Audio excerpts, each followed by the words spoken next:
யாரை கூப்பிட போறோம்னா திருமதி சிந்து ரவிச்சந்திரன். அவங்களுமே எனக்கு ஒரு கடந்த ஓராண்டு தான் தெரியும்.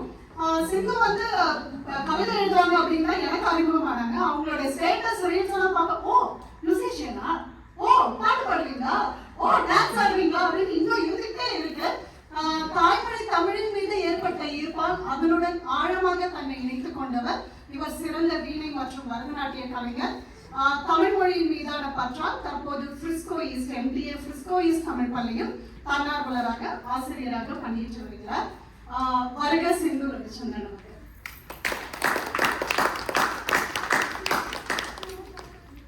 நன்றி. ஜெனதா கொஞ்சம் ரொம்பவே அதிக லிமிட்டடாக இருந்தது, தேவையில்லாத லிமிட்டெல்லாம் போட்டீங்க போலே.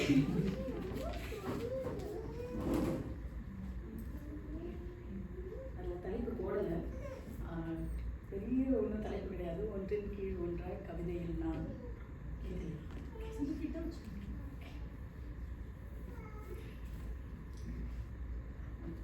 வார்த்தைகள் கூடி எண்ணங்கள் கூடி இருப்பினும் கவிதை வரவில்லை ஓடி. மனதில் வெள்ளம், எழுத்தில் வறட்சி, இதுவே என் தினசரி புரட்சி. காலை அலாரம் கனவை துரத்தும், கண் திறக்கும் முன்பே கடமைகள் காத்திருக்கும். தேநீர் கொதிக்கும், கால்கள் ஓடும், கடிகாரம் ஒன்றும் என்னோடு போட்டி போடும். அலுவலக வேலைக்கு சென்றேன், போர்க்களம் நடுவே தினமும் நின்றேன். மின்னஞ்சல் மழையில் நனைந்தேன், முடிவில்லா கூட்டங்களில் மூழ்கினேன். வீடு திரும்பினால் குழந்தைகள் ஏங்கி கிடக்கும், அம்மா என்ற குரலில் உலகமே மலர்ந்திடும். கட்டி அணைக்க ஓடி வரும் சிறு கரங்கள், சோர்ந்த மனதிற்கு மருந்தாகும் அந்த நொடிகள். புன்முறுவலில் களைப்பு மறையும், அன்பின் மொழியில் உள்ளம் நரையும். சிற்றுண்டி செய்வது ஒரு கலை, சாப்பிட வைப்பது இன்னொரு வரை. பாடம் படிக்க, விளையாட்டு பார்க்க, கதைகள் சொல்ல, கனவுகள் கேட்க என சிரிப்புகளும் குறும்புகளும் என் அறை நிறையும். அந்த சப்தங்களில் என் உள்ளம் நெகிழும். செய்ய வேண்டிய பட்டியலோ நீளும், செய்து முடித்த மகிழ்ச்சியோ கணத்தில் மறையும். ஒரு பக்கம் பொறுப்பு, மறுபக்கம் கனவு, இரண்டையும் சுமந்து நடப்பதே என் சிறப்பு. வீடு உறங்கிய பின்னே அமைதி பிறக்கும், அக்கணமே என் மன எண்ணங்கள் விழிக்கும். மேஜை மீது திறந்த புத்தகம் காத்திருக்கும், வெற்றுத்தாள் என்னை உற்று பார்த்திருக்கும். இன்று கவிதை எழுதுவேன் என்று நினைத்தால் தூக்கம் வென்றுவிடும் முன்னா. இன்று கவிதை எழுதுவேன் என்று நினைத்தால் தூக்கம் வென்றுவிடும் முன்னா. கண்கள் மூடும், கனவுகள் விழிக்கும், எழுதாத வரிகள் மனதில் தொடர்ந்து ஒலிக்கும். கவிதை வரவில்லை என்று வருந்திய நேரம், வார்த்தைகள் தேடி தவித்தது என் மனம். அப்பொழுது உணர்ந்தேன், குழந்தையின் புன்னகையில் ஒரு கவிதை, குடும்பத்தின் அன்பில் ஒரு கவிதை, சோர்வை மறைத்து சிரிக்கும் முகத்தில் ஒரு கவிதை, சிறு வெற்றிகளை கொண்டாடும் களிப்பில் ஒரு கவிதை. இப்படி நானும் நான் வாழும் வாழ்க்கையே எழுதப்படாத ஒரு நீண்ட காவியம். இன்று விதை, நாளை வேர், நாளை மரம், மறுநாள் பேர். கண்ணாடியில் உன்னை பார், அதை எழுது, அதுவே உண்மை சீர். கண்ணாடியில் உன்னை பார், அதை எழுது, அதுவே உண்மை சீர் என்று நம்பிக்கை ஊட்டிய ஒரு குரலுக்காக எழுதினேன். என்னுள் ஒரு கவிஞர் இருப்பதை கண்டறிந்தேன். காத்திருக்க மாட்டேன் அடி இன்னொரு நொடி, என் வாழ்க்கையை கவிதையாக்குவேன் போடி. காத்திருக்க மாட்டேன் அடி இன்னொரு நொடி, என் வாழ்க்கையை கவிதையாக்குவேன் போடி. வார்த்தைகள் கோடி, எண்ணங்கள் கோடி, நீ கவிதைகளும் வரும் கோடி கோடி. ஒரே ஒரு விஷயம் சொல்லணும்னு நினைச்சேன். இந்த குரலுக்காக சொல்லும்போது நான் பூபாலம் தான் பார்த்தேன். ஏன்னா அவர் சொல்லலைன்னா இந்த டாப்பிக்கை நான் எழுதியிருக்க மாட்டேன். ஸோ ரொம்ப தேங்க்ஸ். நீங்க தான் டாபிக் சொன்னீங்க. தேங்க்ஸ். கண்டிப்பா நாங்கள் எடுத்து கொடுத்தா எடுத்துக்கோங்க பூபாலம், எப்படியாவது கிடைக்கல.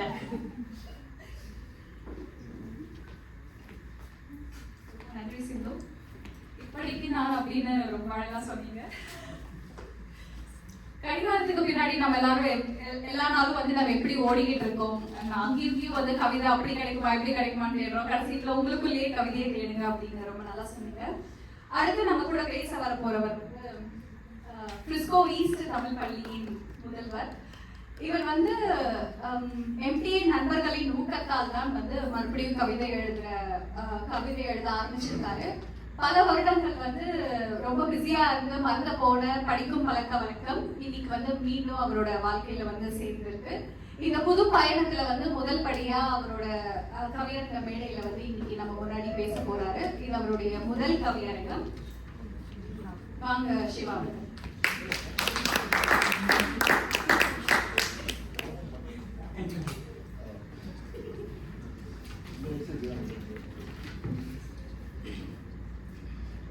அனைவருக்கும் வணக்கம். என்னோட இன்ட்ரோடக்ஷன்ல சொன்ன மாதிரி இந்த கவிதை எழுதுறதுக்கான வாய்ப்பு கொடுத்த எம்டிஏக்கு முதல் வணக்கம். அதுக்கு முன்னாடி இந்த கவிதை எழுதுறதுக்கு ஊக்குவிச்ச எனது எம்டிஏ நண்பர்கள், முதல்ல சேதுவரை தான் சொன்னோம். அவர் தான் என்னை வந்து கவிதை எழுது அப்படின்னா எதை பார்த்து முடிவு பண்ணாருன்னு தெரியல, நீ எழுதுன்னு ஊக்கப்படுத்தினது திரு பூபாலன் அவர்கள், இப்போ திருமதி ஜெனிதா அவர்கள் எல்லாருமே எனக்கு ரொம்ப உறுதுணையாக இருந்தாங்க இந்த கவிதை எழுதுறதுக்கு. சமயம் ஸ்ட்ராபெரி பிக்கிங் போயிருப்போம், ஆப்பிள் பிக்கிங் போயிருப்போம், ஏதாவது கொய்யா பிக்கிங் போயிருப்போமா?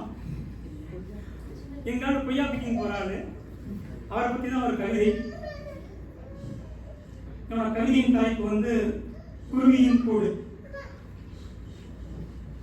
மின்னல் வேகத்தில் பறந்து அருவியின் நீரை கிழித்து மரக்கிளையில் இறங்கினேன். வேகமாக இறகு உலர்த்த திக்கிக் கொண்டன பறந்தன இறகுகள். கிடைமாறி பறக்க முயன்று தடுமாறி தரையில் விழுகிறேன்.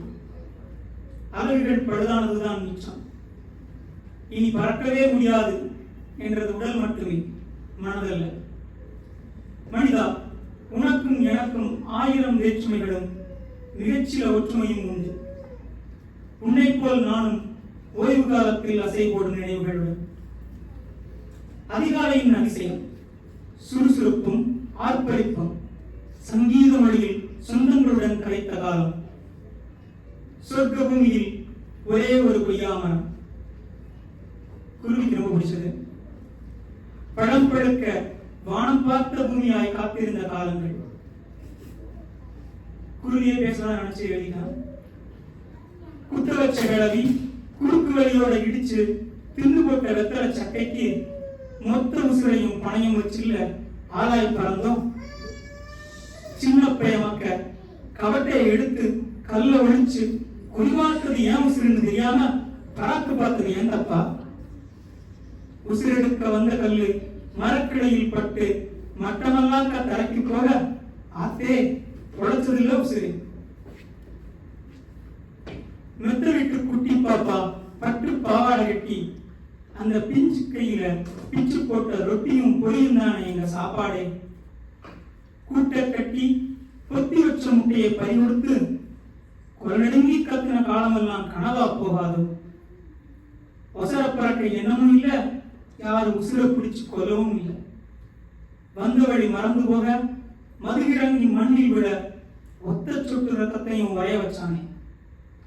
செத்து செத்து பொழைச்ச என்ன மொத்தமா கொல்லத்தானே மொபைல கண்டுபிடிச்சான் இந்த மனுஷ பயவுள்ள. சிட்டுக்குருவிக்கு பட்டு கம்பளம் போராடி பிடிச்சு வச்ச உசுர பட்டுப்பாவாடையில கட்டி தூக்கி போனான் என் குட்டி மகராசி. விஞ்ஞானம் அறுத்து விஞ்ஞானம் வளர்க்கும் மனிதா, நீ அழித்தது எங்கள் இனத்தை மட்டுமல்ல, உன் சாதனை எனும் வரலாற்று புத்தகத்தில் நானும் ஒரு கிழிந்த பக்கமாய். இப்படிக்கு குருவி.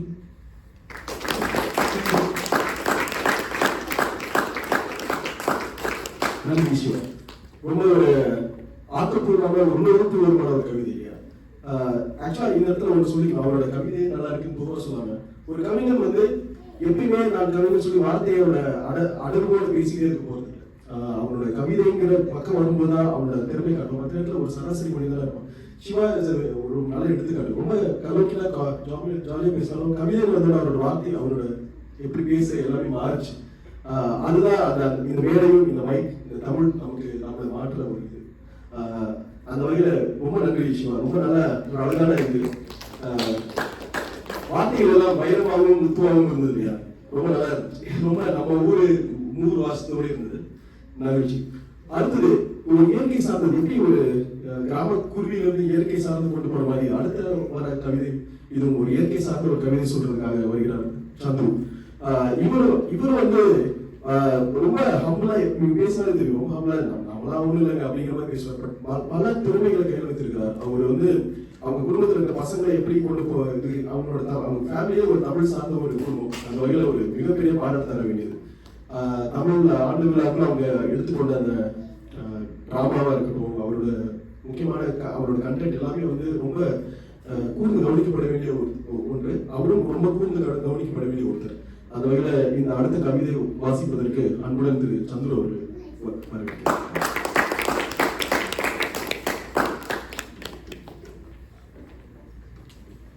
அனைவருக்கும் வணக்கம். மனைவி அமைவதெல்லாம் இறைவன் கொடுத்தவன். இது கண்ணதாசன் வரிகள் கேட்ப நான் என்னோட ஒவ்வொரு முயற்சியிலும் என்னுடைய மனைவி அவர்கள் இருக்கிறார்கள்.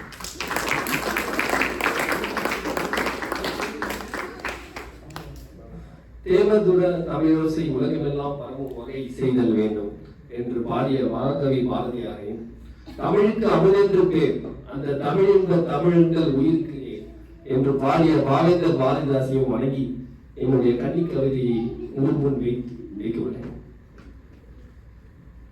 நான் இயற்கை அன்னையை பார்த்து வியந்தது உண்டு.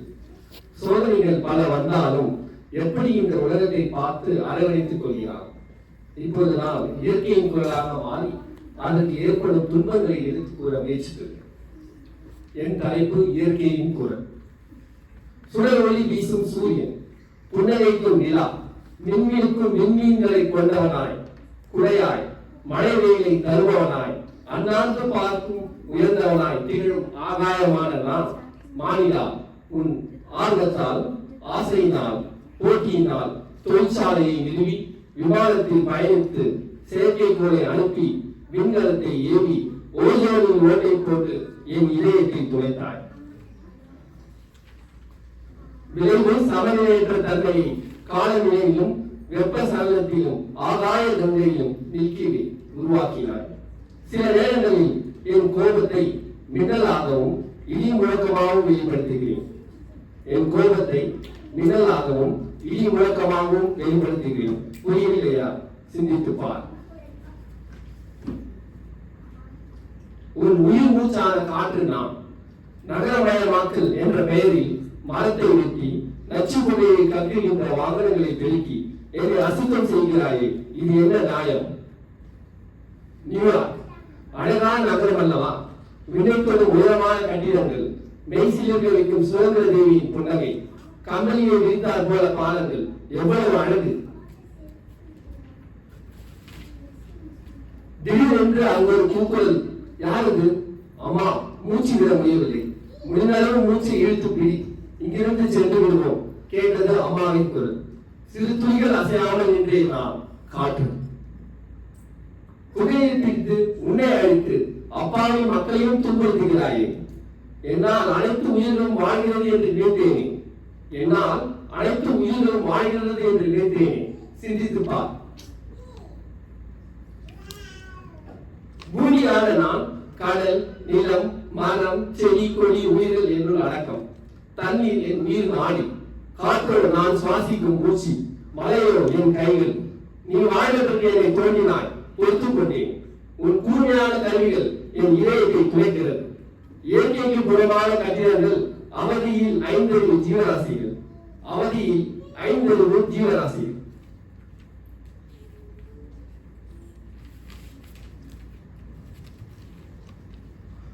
மலைகளை குறைந்து தாதுகளை கவர்ந்து சுரங்கம் அமைத்து என்னை நிலைக்குறைய செய்கிறாய். குப்பைகளை வீசி மண் வளத்தை அழிக்கிறாய். என் நரம்புகள் பாதிக்கின்றன. மனுஷோச்சி எங்கே? உலகெங்கும் டேட்டா சென்டரை அமைக்கும் மனிதா, நிரந்தர டேட்டா சென்டரான குறைகளையும் மலைகளையும் மறந்துவிட்டாயா? உலகெங்கும் டேட்டா சென்டரை அமைக்கும் மனிதா, நிரந்தர டேட்டா சென்டரான குறைகளையும் மலைகளையும் மறந்துவிட்டாயா? போரினால் எங்கும் காணும் உயிரம் என் மீது, உயிரினால் இயந்திரத்தை நம்பும் நீ என் மீது ஏன் நம்பிக்கை இல்லை? ஐயப்படும் என் செய்வது என்னுடைய தட்டுகள் அங்கு இங்குமாக சுனாமி, பூகம்பம், எரிமலையாய் வெடிக்கிறேன்.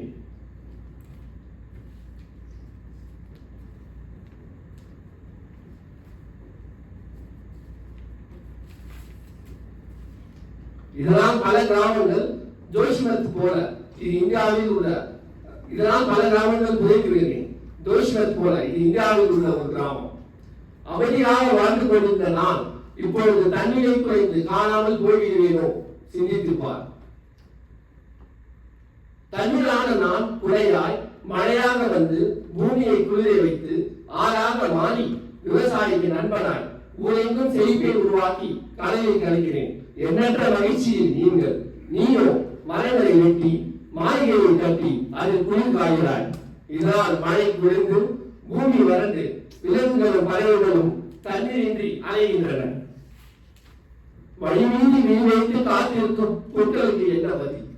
வழி மீது வீடு வைத்து காத்திருக்கும் புற்களுக்கு என்ன பதில்? நானோ குட்டிகளில் அழைக்கப்பட்டு விற்கப்படும் அவலம். நான் என்ன செய்வேன்? என் மீது குப்பைகளை வீசினாய், நோயாக மாறி நம்பியுள்ள உயிர்களை அழிக்கிறது. இவ்வுலகில் அனைத்துமே நிலையற்றது. இன்று நீ, நாளை மற்றொருவர். நீ பார்த்த போது எப்படி இருந்தேனோ அடுத்த தலைமுறைக்கும் நான் இருக்க விரும்புகிறேன். இங்குள்ள தண்ணீரை சிக்கனமாக கையாள்வது எப்படி என்று ஆராய்ந்து என்னையே செவ்வாய் கிரகத்திலும் சந்திரமண்டலத்திலும் தேடுகிறாய். என்னையே செவ்வாய் கிரகத்திலும் சந்திரமண்டலத்திலும் தேடுகிறாய். சிந்தித்து பார். கோவிலில் விலக்கேற்ற உதவும் தீயான நானே எதையும் அழிக்கவும் உதவுகிறேன்.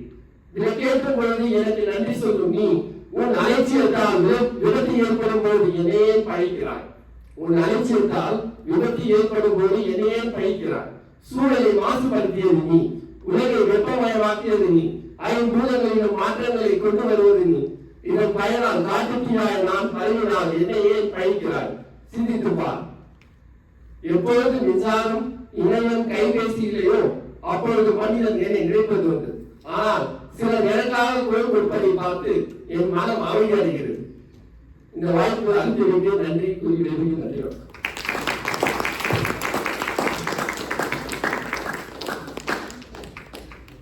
செலினா தமிழ் பள்ளியில் தன்னார்வலராக இருக்காங்க. தமிழ் மொழியை பற்றிய அவர்களுடைய ஆர்வம் பள்ளி நிலையில் தொடங்கியது. கல்லூரி நாட்களில் கவிதை எழுத தொடங்கியிருக்காங்க. இப்போ அவங்க பறை இசையிலையும் நடனத்திலும் ஆர்வம் கொண்டு கத்துக்கிட்டு இருக்காங்க. தமிழ் மொழியை அடுத்த தலைமுறைக்கு கொண்டு சொல்வதுதான் அவர்களுடைய லட்சியமே. வாழ்த்துக்கள். வாங்க திருமதி ராஜஸ்ரீ கண்ணன் அவர்கள்.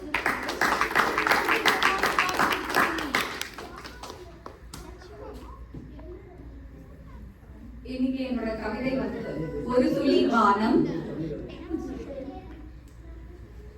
பெருங்கடல், பேரலை, பெருவெளி, பேரண்டம், பெருநகரம், பேரிரைச்சல், பெரும் வணிகம், பேர் முதலீடு, பெரும் இழப்பு, பேராசை. எதிலும் பெரிது, எல்லாம் பிரம்மாண்டம் என எதிர்பார்த்து சோகங்களும் சோதனைகளும் அறவே வேண்டாம் என்றால், சின்ன சின்ன அதிசயங்களையும் அதன் பேராற்றல்களையும் கவனிக்காது சென்றால் எப்படி சந்திப்போம் தோல்வியை? பெரும் பாறையின் இடுக்கிலும் சிறு கீறல் ஒன்று போதும் வேர்விட்டு முளைத்திடும் சிறு விதை. அவ்விதை மண்ணில் புதையுண்டு இருளை சந்தித்தால் தான் பிறக்கும் வான்தொடும் மூங்கில். அம்மூங்கில் காற்றில் வளைந்தாலும் அதை தாங்கி நிற்பது அதன் இருள் சூழ்ந்த வேர்கள். அவ்வேர்களுக்கான நிலம் எரியும் எரிமலை கொதித்து அழைத்து அதன் மண்ணில் பிறக்கிறது 1000 அறுவடைகளுக்கான நிலம். இப்படி சொல்லலாம். ஆச்சரியங்களும் அதிசயங்களும் ஏராளம். பெருங்கடல் முழுதும் உப்பாய் இருந்தாலும் அதன் ஆழத்தில் தான் பிறக்கிறது சிப்பிக்குள் முத்து. வறண்ட பாலைவனம் 1000 சுட்டெரித்தாலும் அதன் மணலில் தான் பிறக்கிறது பாலைவன கற்றாழைகள். ஒரு மெழுகுவர்த்தி தொய்ந்து தேய்ந்தால்தான் பிறக்கிறது இருளுக்கான வழி ஒளியான். பெருங்கடல் சீற்றத்தில் சிக்கி திசையற்று சிதறும் கப்பலுக்கும் திசை காட்ட இருக்கிறது வானில் துருவ நட்சத்திரம். காலம் நம்மை புரட்டி எடுக்கும் நடுவே உள்ளுறுதியும் வினா முயற்சியும் துருவ நட்சத்திரமாய் இருந்தால் போதும் பெரும் மாற்றங்கள் உருவாகும் வளமாய். என்றும் வானம் முழுவதும் வசப்படுத்திட வேண்டியதில்லை. வானின் ஒரு துளி போதும் வாழ்ந்து முன்னேற. நம் வாழ்க்கை என்றும் நம் வசம். நன்றி.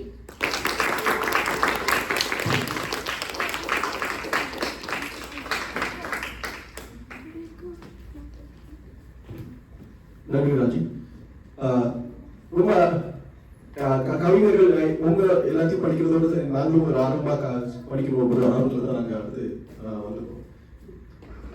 ஒரு சின்ன அறிவிப்பு, இது வந்து ஒரு ஃபீட்பேக் ஃபார்ம் மாதிரி. இப்போ நம்ம இந்த கவிஞர்கள் முடிச்சோடனே நம்மளோட இந்த ஸ்நாக்ஸ் அந்த டைம்ல வந்து உங்களுக்கு இந்த இப்போ இன்றைய நிகழ்ச்சியில் ஏதாச்சும் உங்களுக்கு பிடிச்சிருந்தது, இல்லை இன்னும் சிறப்பாக பண்ணலாம், இல்லை வேற ஏதாச்சும் புதுமையான ஈவெண்ட்ஸ்க்கான ஐடியாஸ் இருக்கு அப்படின்னா உங்களோட பேரும் நீங்க எந்த ஸ்கூலுக்கு கூட போட்டுக்கலாம். பாஸ்போர்ட் எத்தனை நாங்கள் கவுண்ட் பண்ணி அதுக்கு நாங்கள் சொல்றோம். பாஸ்போர்ட் அதிகமா இல்லை அதிகமாக சொல்லிக்கிறோம். நீங்க அதுவும் போட்டுக்கலாம். ஒரு நல்ல ஃபீட்பேக்ஸ் பாசிட்டிவ் நெகட்டிவ் எல்லாமே கொடுங்க. ஸோ அடுத்த ஈவெண்ட்ஸ்க்கு வந்து நெருங்கிறது வசதியாக இருக்கும். ஓகே, அந்த வகையில் நம்ம அடுத்து நான் இன்னும் 2 கவிதைகள் பாக்கி கொஞ்சம் பொறுத்தாலும் கேட்டுக்கொள்கிறோம். அடுத்து வந்து நம்மளுடைய அடுத்த கவிஞர் வந்து திருமதி ஜெனிதா அவர்கள். ஜெனிதா ஒரு பயங்கரமான ஒரு ட்விஸ்டோட ஒரு கவிதையை எடுத்து வந்திருக்காங்க. அந்த கவிதையை நாங்கள் படிச்சு பார்த்து எங்களுக்கும் தெரியல, உங்களுக்காக எதாவது தெரியுதான்னு பார்க்கலாம். வாங்க, அடுத்து ஜெனிதா.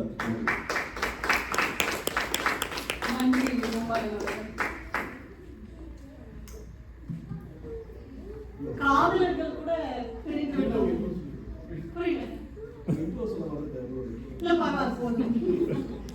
காதலர்கள் கூட பிரிந்துருவாங்க.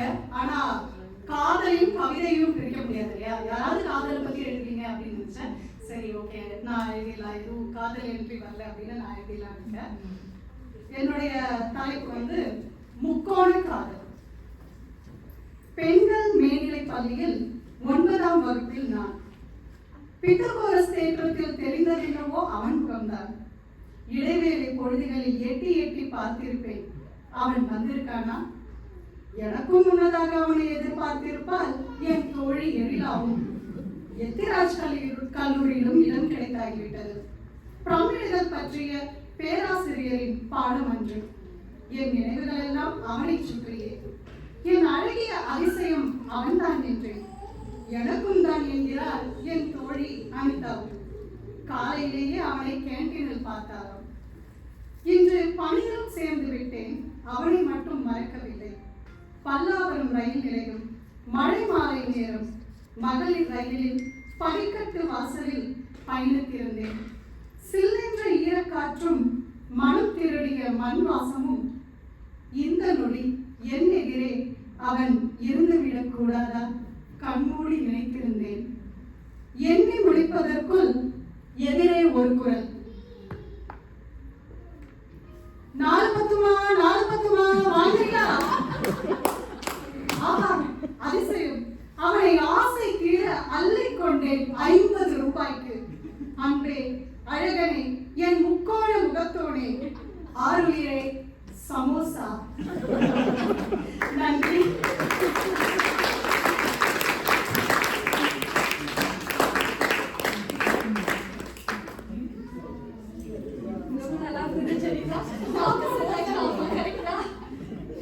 கவிதை. ஆனா இன்னைக்கு சமோசா இல்ல, பண்ணதான்.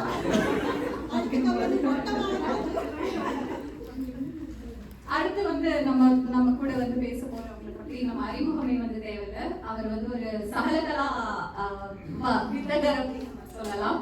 அவர் வந்து தொடாத கலைகளே கிடையாது. அவர் வந்து ஒரு மிகச்சிறந்த ஒரு கவி எழுத்தாளர், அப்புறம் ஒரு ஓவியர், நல்ல ஒரு பறை இசை கலைஞர். பறை மட்டும் இல்லாம இன்னும் நிறைய மியூசிக்கல் இன்ஸ்ட்ருமெண்ட்ஸ் வந்து வாசிக்கக்கூடிய வல்லவர். அண்ட் இன்னும் நிறைய திறமை கொண்டவர் பூபாதன் அவர்கள். வாங்க.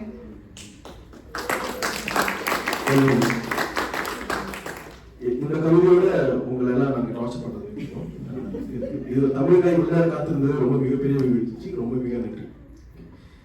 இந்த காலகட்டத்துல நம்ம இந்த 90s கிட்னு சொல்லிட்டு இருக்கும்போது நம்ம பார்த்து வளர்ந்த நம்மளை இன்ஸ்பயர் பண்ண பல கலைஞர்களை நாம இன்னைக்கு எழுந்து வந்து கொண்டிருக்கிறோம் இல்லையா? பாரதிராஜ், பாக்யராஜ், இன்னும் ஏகப்பட்ட கலைஞர்கள், எழுத்தாளர்கள் எல்லாரையும் நம்ம இழந்துகிட்டே இருப்போம். நம்மளுடைய கடந்த காலமாக மாறிட்டே வந்துட்டு இருக்கு. நம்ம காலங்கள் நகர்ந்து கொண்டே இருக்கும்.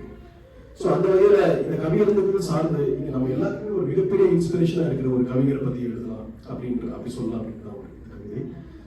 திரு நா. முத்துக்குமார் அவரை பற்றிய ஒரு கவிதை. அவருக்கான சமர்ப்பணமா இருக்கலாம். இந்த கவிஞரும் இந்த மாதிரி கலைஞர்களுக்கான ஒரு சமர்ப்பணமா வச்சு வைத்துக்கலாம். அந்த வகையில நா. முத்துக்குமாரை பற்றிய ஒரு கவிதை. நா. முத்துக்குமார். அன்புள்ள நா. முத்துக்குமார், நீ கவிதை எழுதும் முன் எழுத பழகிய உன் பெயரில் இருந்தே துவங்குகிறேன்.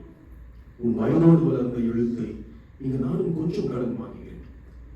கவிதைக்குள் தமிழை கட்டி இழுத்து வந்தவர்கள் நடுவில் நீ மொழியோடு கைகோர்த்து நடந்து வந்தவர்கள். எந்த பயணத்தில், எந்த தேநீர் நிறுத்தத்தில் நீ மனிதர்களின் மைத்தொட்டு எழுத கற்றுக்கொண்டாய். உன்னை கடந்த அத்தனை மனிதர்களையும் கதைகளையும் உன் பேனாவில் ஊற்றி எழுதியிருக்கிறாய். தூக்கம் தொலைத்தவனுக்கு உன் எழுத்து தலையணை, காதலர்களுக்கு பூங்காய், தோற்றவனுக்கு அடுத்த விடியல், வாழ்க்கையை தூக்கி ஓடுபவனுக்கு ஒரு நல்ல சமாரியம். வாழ்க்கையின் முடிவில் தாழ்வாய், வாழ்க்கையின் முடிவில் தாய்பால் வாசம். எப்படி எப்படி ஒரே தோளில் இத்தனை உயிர்களையும் தட்டி உறங்க வைத்தார். உன் கவிதை போல் நீயும் இரவாதவன், மொழி கொண்டு காலம் கடந்து செல்பவன். உன்னை வாசிக்கும் போதெல்லாம் மனம் சொல்வோம், நான் முத்துக்குமார், நான் முத்துக்குமார், நான் முத்துக்குமார், நான் முத்துக்குமார், நான் முத்துக்குமார். ஆம், நாங்கள் அல்லவா நீ, நாங்கள் நிறைந்த நீ, நாங்கள் நீ நிறைந்த நாங்கள். நன்றி.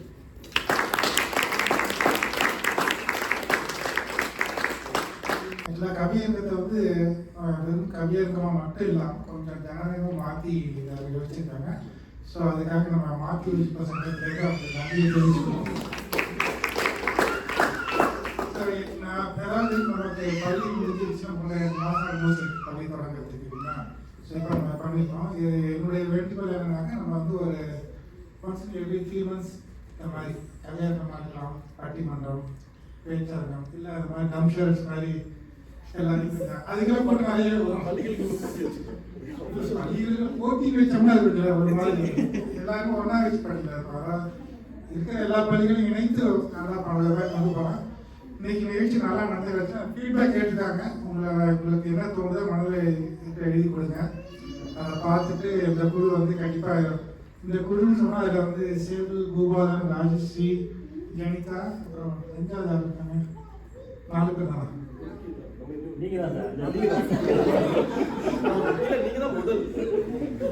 இந்த குழுவில் இருக்காங்க. இந்த குழு வந்து கண்டிப்பாக முன்னெடுத்து உங்களுடைய ஃபீட்பேக் என்னென்ன கொடுத்தீங்களோ அதில் எதாவது செயல்படுத்த முடியுமோ செயல்படுத்துவாங்க. கண்டிப்பாக அது வந்து MTA backing all the efforts. நன்றிங்க எல்லாருக்கும். டீ ஸ்நாக்ஸ் வந்துச்சு நினைக்கிறேன். சமோசா பற்றி கவிதை சொல்லி அழைக்கிறாங்க. சமோசா இல்லை, வேறு வளரா மிக்க மகிழ்ச்சி உங்கள் நேரத்துக்கு.